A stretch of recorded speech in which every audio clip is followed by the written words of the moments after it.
Welcome back to சத்யம் சமையல். இப்போ நம்ம பார்க்க போகிறது கருவேப்பிலை மட்டன் சுக்கா. மட்டன்லேயே ரொம்ப ஹெல்த்தியான இன்க்ரீடியண்ட்டாக கருவேப்பிலையை யூஸ் பண்ணி ரொம்பவே டேஸ்ட்டான ஒரு ஸ்பைசியான டிஷ் நமக்காக செஞ்சு காட்ட போகிறாங்க. ஸோ அது எப்படி செய்கிறாங்க அப்படின்றத நம்ம நிகழ்ச்சியில் பார்க்கலாம். வணக்கம், ரமடா ஹோட்டல் ஷெஃப் ஜனா. உங்களுக்காக ஒரு புதிய டிஷ் பண்ணுறதுக்காக வந்திருக்கேன். இந்த டிஷ்ஷோட பேர் கருவேப்பிலை மட்டன் சுக்கா. அதுக்கு தேவையான பொருட்கள் இஞ்சி பூண்டு விழுது, மட்டன், ரா மட்டன்னு சின்ன சின்ன பீஸாக கட் பண்ணி வச்சுருக்கேன். இது போன் எல்லாமே எடுத்துகிட்டு ஃப்ளஷ் மட்டும் இருக்கிறதுல ஹோல் கரம் மசாலா, ஸ்ப்ளிட் பண்ணி க்ரீன் சில்லி வச்சுருக்கேன், டர்மரிக் பவுடர், ஆனியன், சோம்பு, கொரியண்டர் லீவ்ஸ், கருவேப்பிலை, மல்லித்தூள், எலுமிச்சை பழம் ஸ்லைஸ் பண்ணி வச்சுருக்கேன், சில்லி பவுடர், கருவேப்பிலை பொடி. இந்த கருவேப்பிலை பொடி எப்படி ரெடி பண்ணோம்னா, கருவேப்பிலை நல்லா உருவிட்டு ஆயிலில் ஃப்ரை பண்ணி எடுத்துகிட்டு அதோட உடச்சக்கடலை போட்டு நல்லா பேஸ்ட்டாக அரைச்சி வச்சுக்கணும். டொமேட்டோ, சின்ன வெங்காயம், சால்ட், ஆயில். ஃபஸ்ட்டு மட்டனை நம்ம குக் பண்ணிக்கணும் செப்பரேட்டாக. அதனால் ஃபஸ்ட்டு ஆயில் போட்டு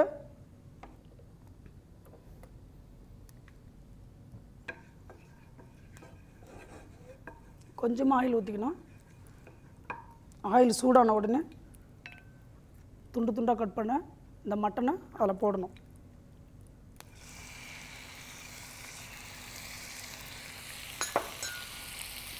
மட்டன் அந்த எண்ணெயிலே நல்லா வதங்குச்சுன்னா டேஸ்ட்டு கொஞ்சம் டிஃப்ரெண்ட்டாக இருக்கும். அதில் கொஞ்சமாக மஞ்சத்தூள்,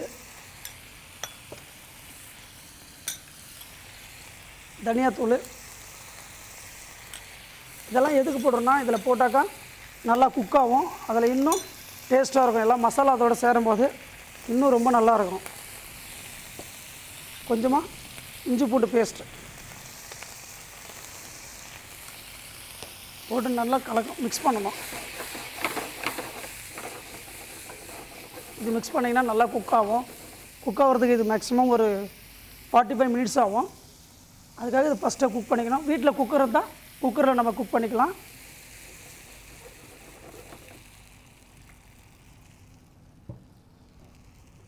இது குக் ஆகிற வரைக்கும் நம்ம மசாலா ரெடி பண்ண போகிறோம். இதுக்கு ஃபஸ்ட்டு ஸ்லோ ஃபயரில் வச்சுட்டு மறுபடியும் ஆயில்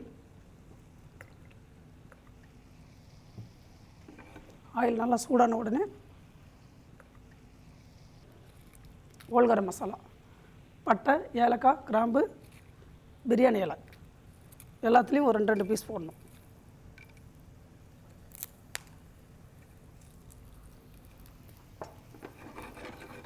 அதை லைட்டாக சூடான உடனே நம்ம சோம்பு போடணும். சின்ன வெங்காயம் போடணும். சின்ன வெங்காயம் உடம்புக்கு ரொம்ப நல்லது. அதனால் சின்ன வெங்காயம் சேர்த்துனா தப்பு இல்லை. அதுலேயும் இந்த மட்டன் சுக்காவுக்கு சின்ன வெங்காயம் யூஸ் பண்ணால் இன்னும் நல்லா ஃப்ளேவராகும், நல்லாவும் இருக்கும். பொடியான இருக்குன்னு இந்த ஆனியன் போடணும்.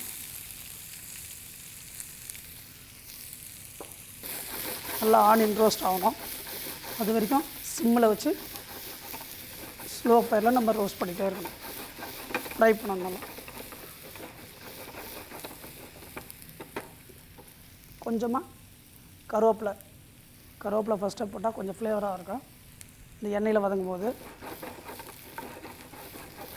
இது பார்க்குறதுக்கு நான் சின்ன வெங்காயமும் இந்த சாப் பண்ண ஆனியன் பார்க்குறதுக்கு ரொம்ப அழகாக இருக்குது. இப்போது வெங்காயம் அது நல்லா வதங்கிடுச்சு. வதங்கினோடனே ஜிஞ்சர் கார்லிக் பேஸ்ட் போடணும்.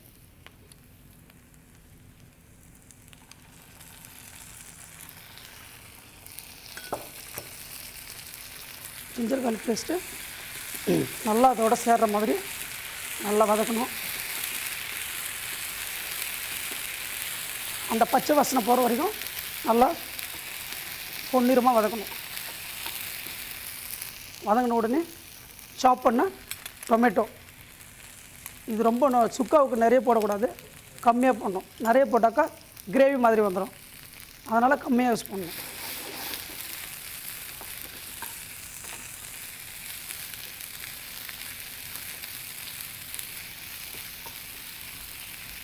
இப்போது கொஞ்சமாக மஞ்சள் பொடி யூஸ் பண்ணணும்.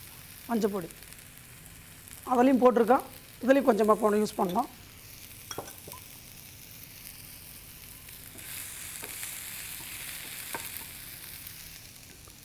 கொஞ்சமாக சால்ட்டு போடணும். சால்ட்டு போட்டால் சீக்கிரமாக குக் ஆகும். அதனால் சால்ட்டு டொமேட்டோ போட்ட உடனே போடணும்.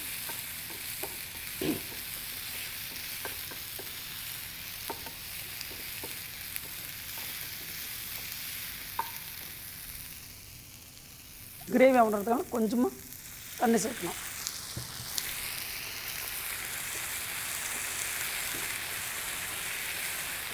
நல்லா குக் ஆகுது.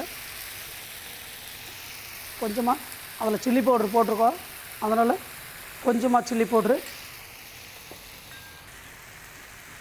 கொரியாண்டர் பவுட்ரு,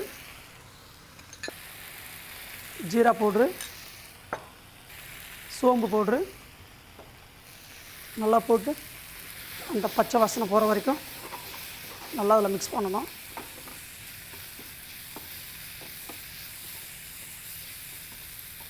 கொஞ்சமாக தண்ணி சேர்த்துக்கலாம். ரொம்ப ட்ரையாக இருக்கிறதுனால கொஞ்சமாக தண்ணி சேர்த்தோம்னா நல்லா குக் ஆகும். மசாலா பச்சை வாசனை நல்லா போகும். அதனால் ரொம்ப டேஸ்ட்டாகவும் இருக்கும். கொஞ்சமாக மல்லித்தழை போட்டுக்கலாம்.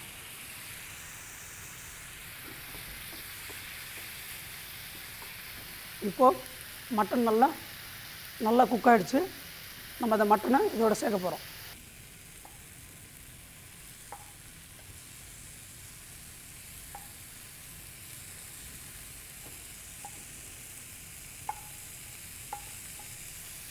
இந்த ஸ்டாக்கை நம்ம வேஸ்ட் பண்ண வேணாம், இதில் கொஞ்சமாக போட்டுக்கலாம்.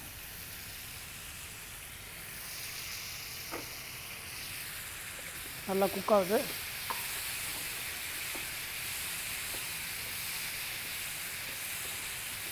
நல்லா ட்ரை ஆகிடுச்சு. சுக்கானால ரொம்ப ட்ரையாக இருக்கணும். இந்த இதோட ஒயிட் ரைஸ், புலாவ், இதோட ரசம் வச்சு இதோட சாப்பிட்லாம்.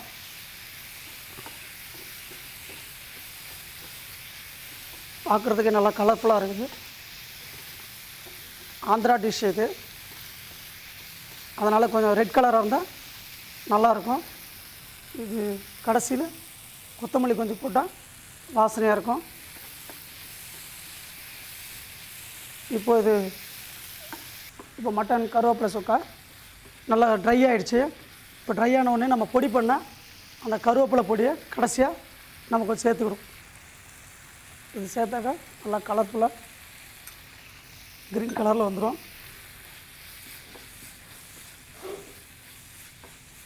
வாசனை கருவேப்பிலை அப்படியே போட்டால் யாரும் சாப்பிட மாட்டாங்க. இது பேஸ்ட் பண்ணி போடும்போது இன்னும் நல்லா ஃப்ளேவராகவும் இருக்கும். இதில் உடச்சக்கல்ல வர சேர்த்துருக்கோம், இன்னும் டேஸ்டியாக இருக்கும். இது ரொம்ப ட்ரையாக இருக்குன்னா கொஞ்சம் தண்ணி ஊற்றிக்கலாம், அந்த மசாலா மிக்ஸ் ஆகிறதுக்காக. கருவேப்பிலை நல்லா ஒன்றோட ஒன்று சேர்ந்துருச்சு. கலர் பார்க்குறதுக்கு ரெட்டு க்ரீனு ரொம்ப நல்லா இருக்குது.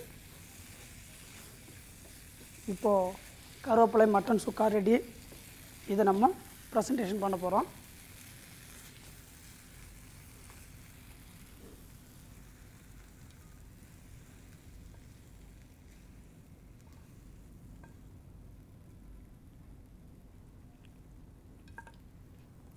கொஞ்சம் கொத்தமல்லி, சாப்புடு ஆனியன் சாப்புடு ஆனியன் போட்டால் ரொம்ப நல்லாயிருக்கும் சாப்பிட்றதுக்கு. ஃப்ரை பண்ணி வச்ச கருவேப்பிலை. இப்போது சுவையான கருவேப்பிலை மட்டன் சுக்கா ரெடி. நம்ம வீட்டில் ரெடி பண்ணி சந்தோஷமாக எல்லோரும் சாப்பிட்லாம். நிகழ்ச்சியோட ஆரம்பத்தில் சொன்ன மாதிரி இந்த எபிசோட் முழுக்க ரொம்பவே புதுமையான வித்தியாசமான உணவு வகைகள்லாம் எவ்வளோ ஈஸியாக செய்கிறது அப்படின்றத நம்ம பார்த்தோம். இதே மாதிரி ஒரு சூப்பரான எபிசோடில் சூப்பரான ரெசிபிஸோடு நான் உங்களை சந்திக்கிறேன். அதுவரை உங்களிடமிருந்து விடைபெறுவது நான் உங்கள் MG ஆதவன்.